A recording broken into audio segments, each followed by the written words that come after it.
I'm here at Mount Maunganui Beach and I'm looking for Brad Dixon, who is a physio and coach for people that do triathlons and marathons. And he's actually a plant-based athlete himself. Here he is here. I'm super curious to talk to him because, well, he apparently got faster when he went plant-based. So let's find out. Hey Brad, how are you? Good to see you. Nice to see you. Oh, how's your run?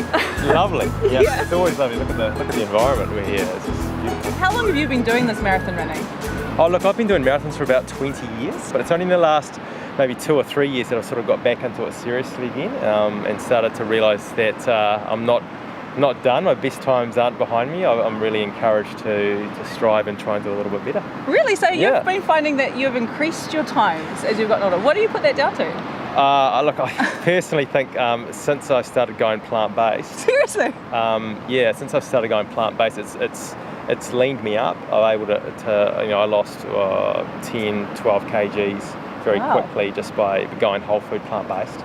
And then that allowed me to be leaner and to run faster, and that kind of just feeds forward into a lot of other things. So that's been the basis of me being able to sort of get back to my 20-year-old self in terms of athletic performance. Two and a half years ago, there was a couple of things that happened in my life that really changed me. One, my uncle was diagnosed with bowel cancer and started blogging and emailing us with some of his thoughts about bowel cancer and how poor diet and lifestyle was actually linked to that. And so my wife and I started looking into that a little bit more. And then also I got a major knee injury. I got a meniscal tear, which really curtailed my running.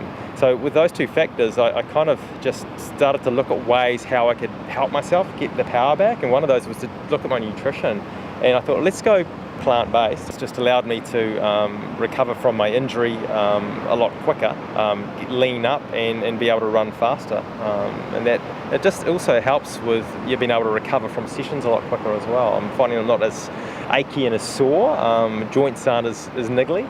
And as a 42-year-old compared to a 22-year-old, you'd think that it would be harder to recover, and I'm finding the opposite. I'm actually finding it now a little bit easier to recover from harder sessions compared to 20 years ago. So yeah, it's interesting.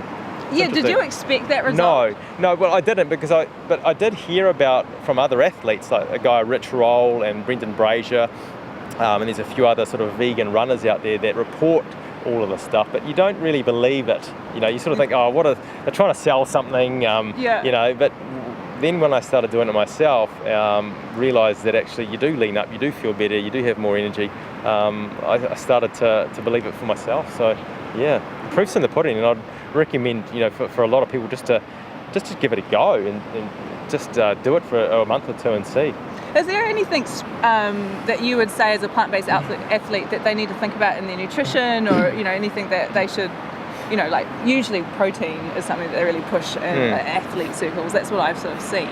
Yeah, people are really concerned about protein, and society sort of buys into the fact that we need protein. It's very, very important, and anything that has protein as a sticker on a bit of food is going to sell a lot quicker. But if you look at it, how many people in society are protein deficient compared to how many people are fibre deficient or nutrient deficient? More people are deficient in fibre and nutrients than protein. You get your protein from plants. You can get all the protein. You can get your whole amino acid profile from a range of plants and whole grains. So you don't need meat. And I think that's something that I didn't understand, because we're kind of brainwashed into thinking we need meat for protein and we need dairy for calcium. But you can actually you don't need dairy and meat for all those things. You can get them from a plant-based diet.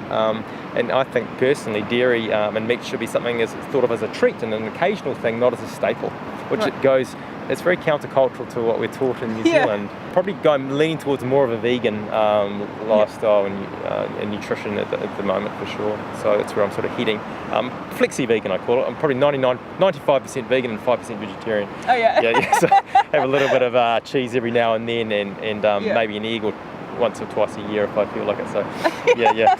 Do you find that you have to eat a lot more being plant-based to feel full, especially as a marathon runner? Yeah, people ask me that. I think with plants you get less calories per gram, but you get more nutrient per gram, if that makes sense. So I find you get filled up with plants, and you don't get as many calories as you would as if you're eating, say, meat and sort of highly processed food.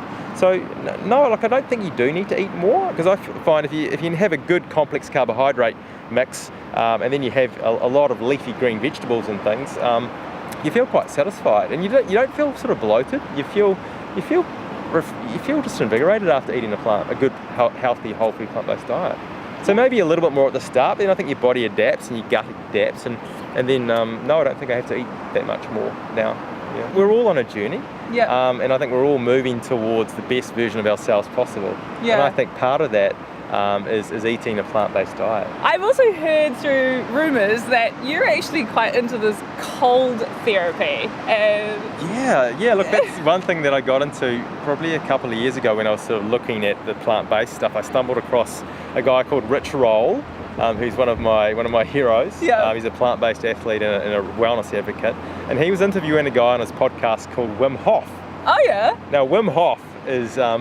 he's into cold exposure therapy, he's into breathing, he's into yoga, he's into meditation. Yeah. And so one of the things that I wanted to try a couple of years ago was getting comfortable with uncomfortable, being more, having less, and getting cold. Because if you think about it, as a human species, a couple of things that we really struggled with early on in our development was not having enough food, so the fasting aspect, and then two was cold. We struggled with cold. So nowadays we are warm all the time. You know, we have enough clothing, we have heating, and we have too much food, and probably we eat too much, and especially the wrong food. So I think cold therapy, or getting cold, is a really easy way to get comfortable with being uncomfortable and just spark up our system a little bit. Just get ourselves used to getting that cold feeling and being invigorated and feeling alive. I think it's something that's more people need to embrace. So I was wondering, maybe since you're here, and there's some beautiful cold water out there. It's pretty chilly. It's about 14, 15 degrees. Why don't we just go have a bit of a walk in, and then we can have a bit of a chat out there while we're sort of sitting up to our necks until we get thoroughly cold, and then you'll come out and you'll feel $1 million. I promise. What do you reckon? Oh, Brad, what are you doing to me?